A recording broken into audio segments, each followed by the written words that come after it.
Bonjour tout le monde, bonjour chers élèves. Donc aujourd'hui on va corriger un exercice concernant le champ électrostatique pour les premières années sciences maths. Alors, je commence à montrer le contenu de cet exercice comme suit. Alors,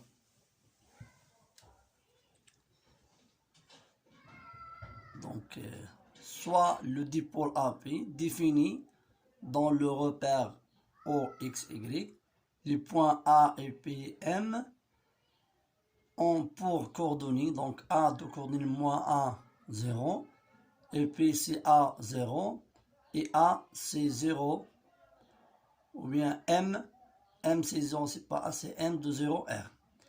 Alors, quand on montre bien ce schéma, donc on a X et Y, donc A, coordonnées c'est moins A, de charge moins Q, et P de coordonnées A et de charge Q, et M situé ou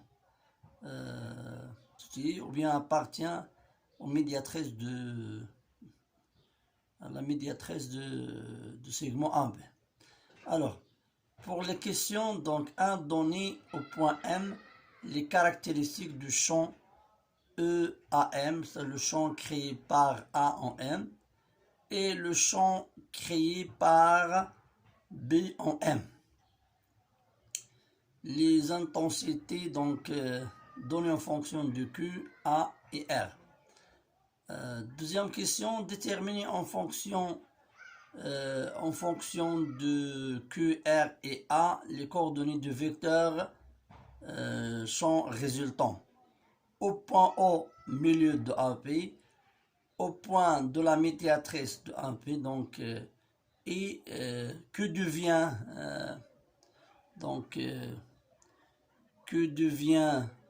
l'intensité de champ en M lorsque M est très grand devant AP. Alors, donc, on va commencer maintenant la correction de cet exercice. Donc, concernant le champ électrostatique. Alors, pour le champ électrostatique, donc, champ électrostatique, ou bien le champ électrique. Électrostatique. Alors, on a la situation c'est comme ça. Un segment donc A de charge moins Q et P donc de charge Q. C'est Q positif, hein? Donc Q est positif. Alors, médiatrice, ça c'est 2A, c'est-à-dire AP égale à 2A. D'accord? AP égale à 2A. Donc M situé donc avec une distance R par rapport à segment, ça c'est M.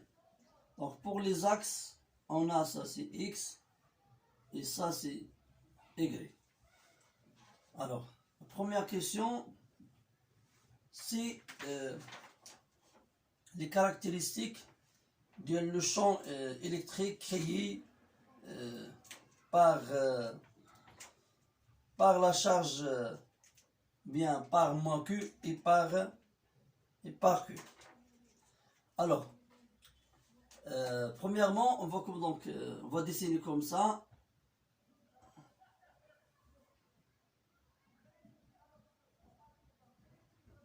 Alors, Q moins Q est positif.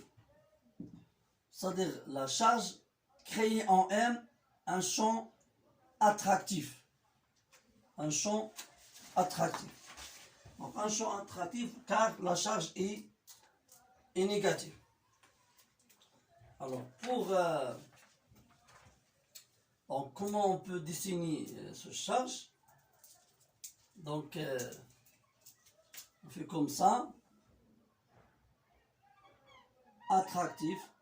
Ça c'est E créé par 1 en M. D'accord?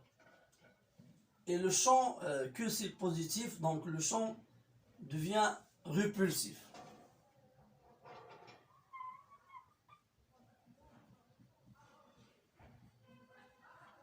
Alors, on peut considérer ça comme un angle alpha.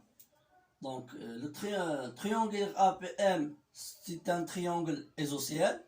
Maintenant, les deux angles sont égaux. Alors, ça c'est le point M. Ça c'est un peu comme un angle alpha ou bien un angle bêta. Et ça, c'est combien? Ça c'est aussi alpha. D'accord? Donc ça c'est...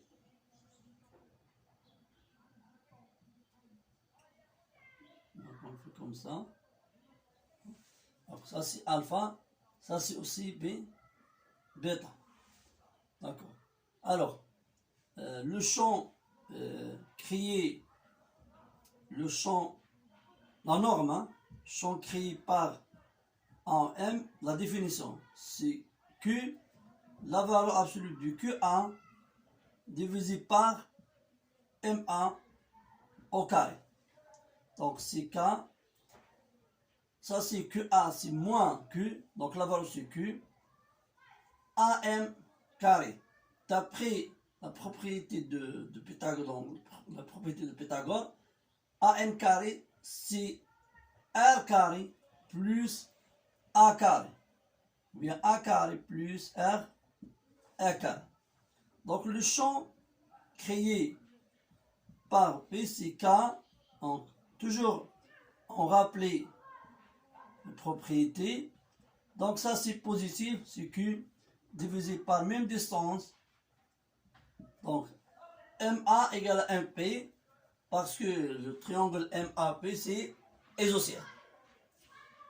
Alors, pour bêta, un angle bêta, donc on a tangente bêta égale à A sur R. C'est-à-dire bêta égale à tangente moins 1 de A sur R. Alors, la première question, c'est déterminer les caractéristiques de chaque champ. Donc, on commence avec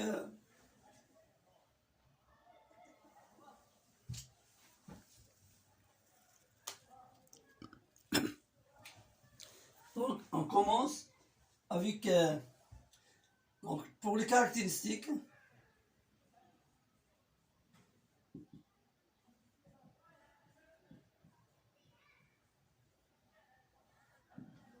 Donc on commence par E de A en M. Alors, l'origine c'est M. Donc, l'origine c'est M.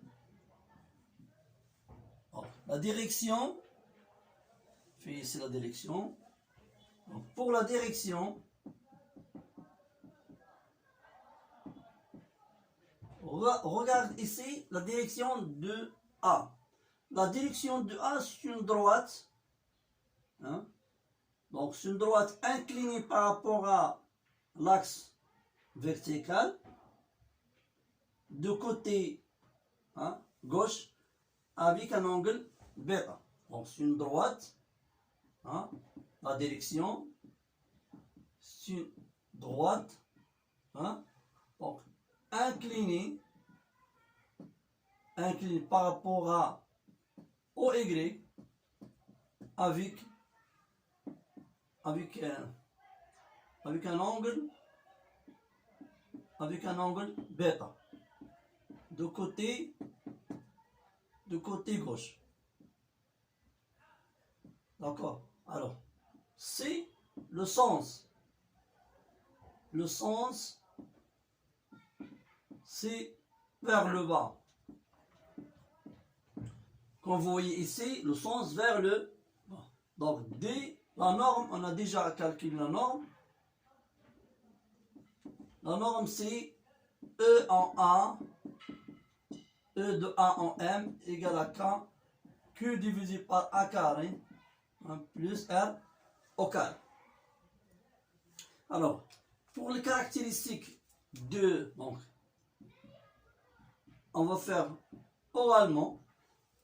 Alors, l'origine de P en M, c'est le point M, c'est la même origine. La direction, comme vous voyez ici, c'est une droite inclinée par rapport à verticale, avec un angle bêta de côté gauche, même côté, les deux.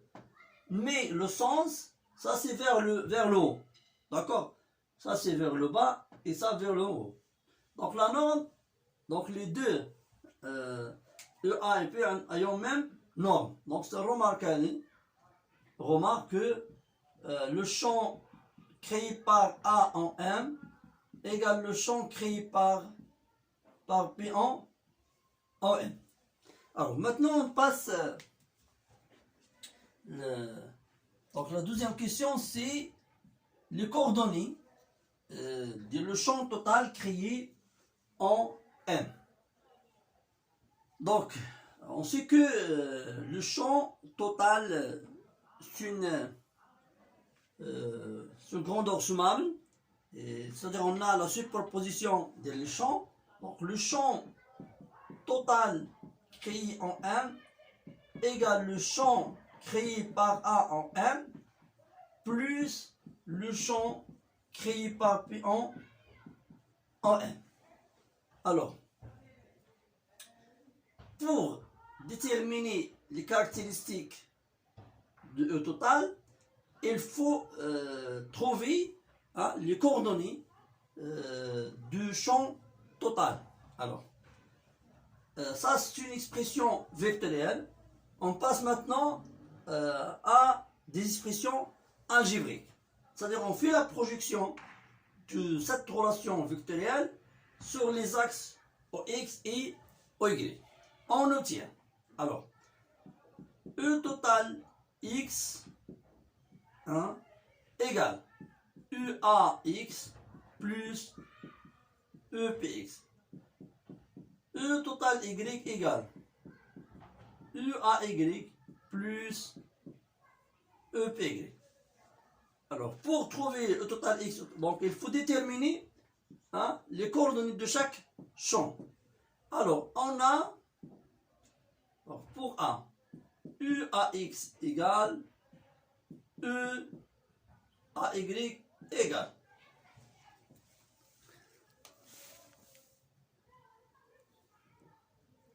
Alors, donc, voilà ici, donc, EAX. Donc, pour déterminer EAX, on projette. Donc, on projette EAX, le vecteur, sur l'axe X. C'est-à-dire, on fait la translation de l'axe X ici. Donc, ça, c'est pour considérer comme un axe OX. Alors, quand on projette EAX sur OX, on obtient EAX.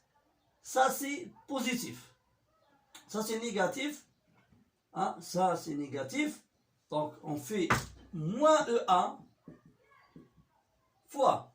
Donc, EAX, c'est moins EA fois. Et non négatif. Du côté négatif. Ça, c'est positif. Ça, c'est négatif.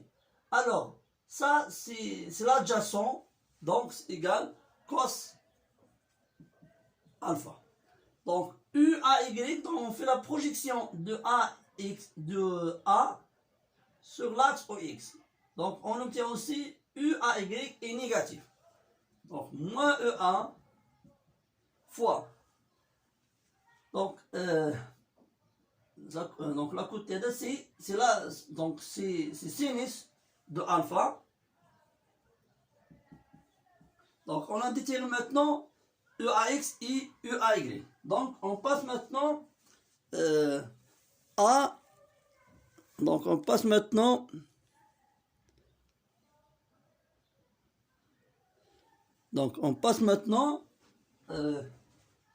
à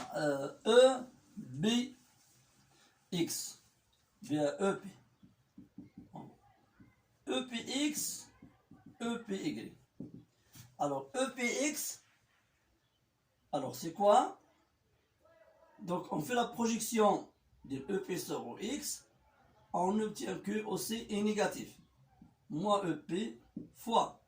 Donc, ça c'est bêta et ça c'est alpha aussi. Donc, égal à cos alpha. Donc, EPY, c'est positif. Donc, il faut, hein, ça c'est positif. Donc, on déduit que, on ajoute d'abord E total X. Donc, E total X égale à U à X. Hein?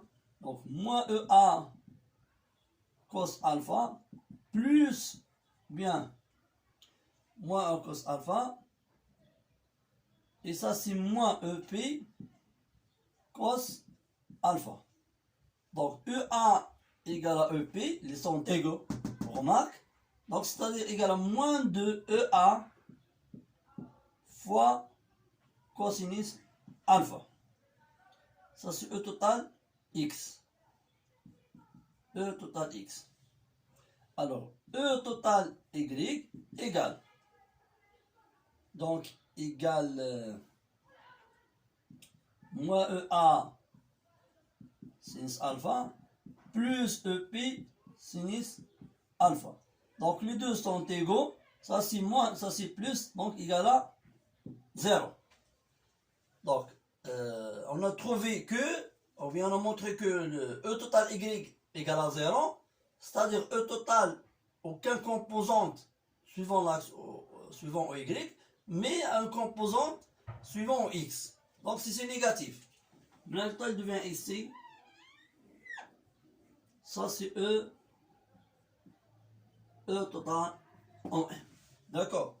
Mais la question, c'est de déterminer les coordonnées en fonction que de A et R, que de A et R. Donc, il faut remplacer cos alpha par des grandeurs. Donc, c'est quoi cos alpha? On a cos alpha égale à A divisé par MA. Donc, égal à A divisé par racine A carré plus R au carré.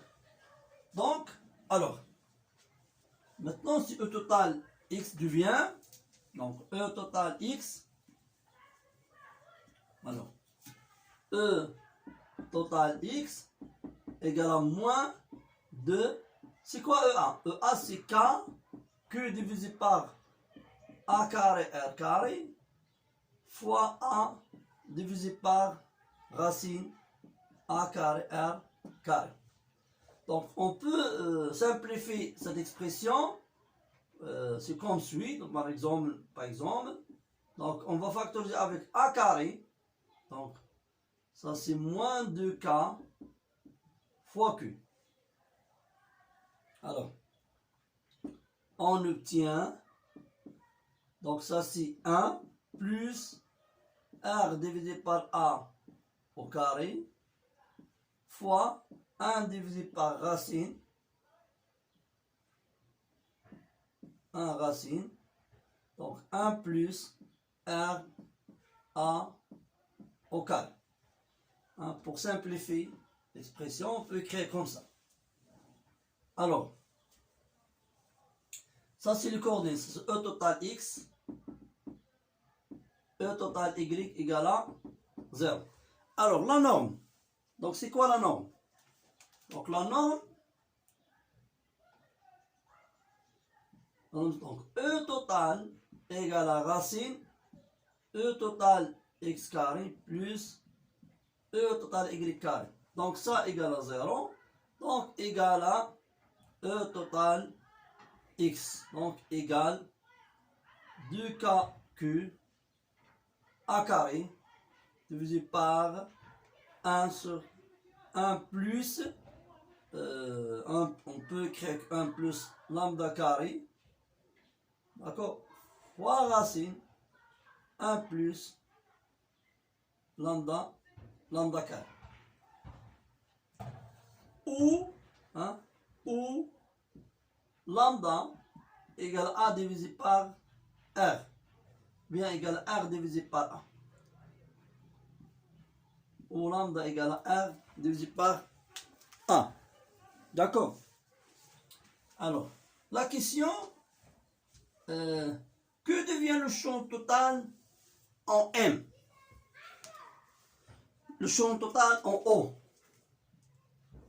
Donc ça A. Donc le champ en O. C'est quoi en O? C'est-à-dire M tend vers O. Quand M tend vers O, R tend vers 0. R tend vers 0. C'est-à-dire lambda, elle tend vers 0. Donc le champ total, on peut écrire si vous voulez, donc le champ total à lambda égale à 0 égale 2K Q divisé par A carré. D'accord? Ça c'est le champ total. Donc la deuxième c'est, donc ça c'est A. Donc la dernière question, que devient le champ quand R plus grand que A? Donc R plus grand que A, c'est-à-dire R divisé par A plus grand que 1, lambda plus grande que 1. C'est-à-dire 1 négligeable devant lambda. Donc ça c'est 1 négligeable devant lambda. 1 plus lambda carré égale lambda carré.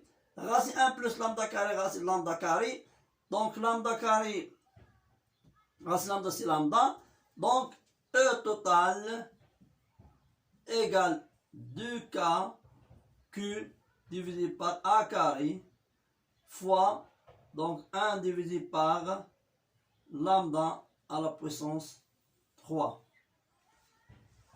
J'espère que cet exercice est le plus important et j'espère que quand j'ai ajouté ou bien donné une valeur ajoutée pour le traitement de ce type d'exercice. Alors ça c'est concernant le champ électrostatique en M, hein, c'est la dernière question, c'est de trouver les caractéristiques du champ résultant, ou bien le champ total en un point donné. Bonne chance. Si vous voulez, donc si vous avez des questions, vous pouvez les laisser dans les commentaires sur ma chaîne YouTube. Bonne chance.